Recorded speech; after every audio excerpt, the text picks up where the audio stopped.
ഗാന്ധിയുടെ ഭാരത് ജോഡോ ന്യായ് യാത്ര അസമിലും തടയാൻ ശ്രമമെന്ന് കോൺഗ്രസ്. ജോർഹാട്ടിൽ കണ്ടെയ്നറുകൾ പാർക്ക് ചെയ്യാൻ അനുമതി നൽകിയിട്ടില്ലെന്ന് കോൺഗ്രസ് ആരോപിച്ചു. വിവരങ്ങളുമായി ഡൽഹിയിൽ നിന്ന് നിതിൻ അംബുജനാണ് ചേരുന്നത്.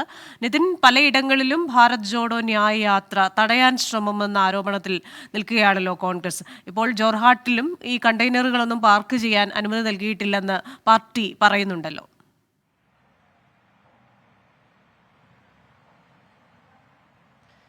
ക്രിസ്റ്റിന, മണിപ്പൂരിൽ നിന്നാണ് യാത്ര തുടങ്ങുന്നത്. ഈ മാസം 14 മണിപ്പൂരിലെ ഇംഫാലിലായിരുന്നു ആദ്യം ഭാരത് ജോഡോ ന്യായ് യാത്രയുടെ തുടക്കം നിശ്ചയിച്ചത്. പക്ഷേ അതിപ്പോൾ ഒരുപക്ഷെ മറ്റൊരു വേദിയിലേക്ക് മാറ്റാനുള്ളൊരു നീക്കം നടക്കുന്നുണ്ട്. അത്തരം ആലോചനകൾ കോൺഗ്രസ് കേന്ദ്രങ്ങൾ നടക്കുകയാണ്. അതിനിടയിലാണ് ഇപ്പോൾ അസമിലും സമാനമായ നിലയിൽ തന്നെ കോൺഗ്രസ് ഇപ്പോൾ ഒരു ആരോപണം ഉന്നയിക്കുന്നത്. ജോർഹട്ടിൽ കണ്ടെയ്നറുകൾക്ക് പാർക്ക് ചെയ്യാൻ അനുമതിയില്ലെന്നാണ് കോൺഗ്രസ് അധ്യക്ഷൻ ഭൂപൻ ബോറ ഇപ്പോൾ അറിയിച്ചിരിക്കുന്നത്. മാത്രമല്ല, ബ്രഹ്മപുത്ര നദിക്ക് കുറുകെ മച്ചിലി ദ്വീപിലേക്ക് യാത്ര ചെയ്യാനും സർക്കാർ അനുമതി നൽകിയില്ലെന്ന് ആരോപിക്കുന്നുണ്ട്. ഏതായാലും സർക്കാർ കേന്ദ്രങ്ങൾ ഇതുമായി ബന്ധപ്പെട്ട് ഭാരത് ജോഡോ ന്യായ് യാത്രയ്ക്ക് എന്തെങ്കിലും തരത്തിലൊരു തടസ്സമുണ്ടെന്നോ അല്ലെങ്കിൽ അനുമതി നിശ്ചയിച്ചോ തുടങ്ങിയ കാര്യങ്ങളൊന്നും ഇതുവരെ അറിയിച്ചിട്ടില്ല. പക്ഷേ കോൺഗ്രസ് ആണ് ഇത്തരം ഒരു ആരോപണം ഉന്നയിക്കുന്നത്.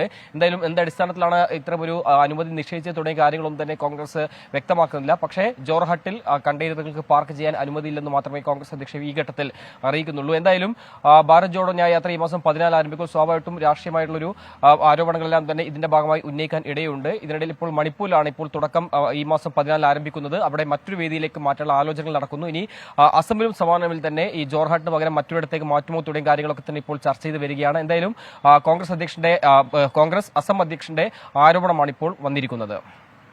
ശരി, നിതിൻ അംബുജനാണ് വിശദാംശങ്ങളുമായി ഡൽഹിയിൽ നിന്ന് ചേർന്നത്.